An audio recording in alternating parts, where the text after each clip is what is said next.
Hi, this is Jack from PNC Learning. If you want to become an insurance broker in Ontario, the first thing you have to do is pass the RIBO 1 exam.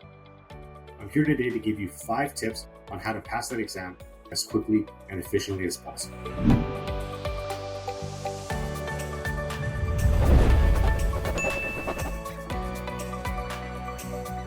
The first tip I have for you is to organize your study space and your schedule.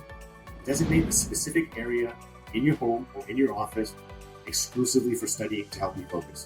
This area should be quiet, clutter-free, and available whenever you need it. Also, schedule regular study sessions.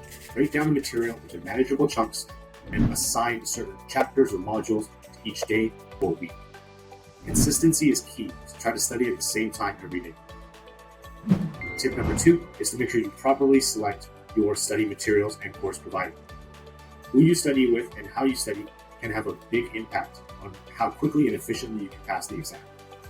One particular thing to pay attention to is how your course provider communicates the material. Is it in a friendly, kind of plain language sort of way, as well as the support that you get from your course provider.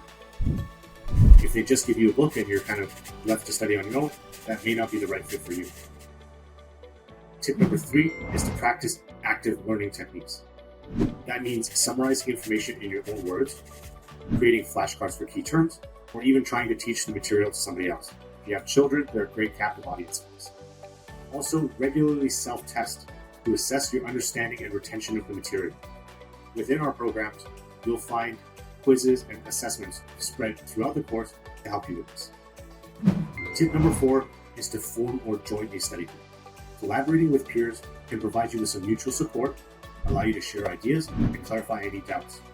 Also, discussing complex regulations and case studies can really enhance your understanding and can give you some different perspectives from some different folks. Tip number 5 is to review regularly and seek clarification. So regular review sessions are essential to reinforce your learning. Don't hesitate to seek clarifications on topics you find difficult. We have checkpoints and check-ins throughout the course to encourage you to reach out to us for this exact reason. And as a little bonus tip for you, don't forget to stay positive and take care of your physical and mental health during preparation. Taking regular breaks, making sure you have proper nutrition, and sufficient sleep will help you maintain focus and optimize your study efforts. Especially on the day before your exam, the last thing you want to do is show up to the exam hungry, tired, and stressed out. So make sure you eat properly and you sleep well. Good luck to you, and if you have any other questions or you need more tips, feel free to comment below or reach out to us with any questions. Thanks.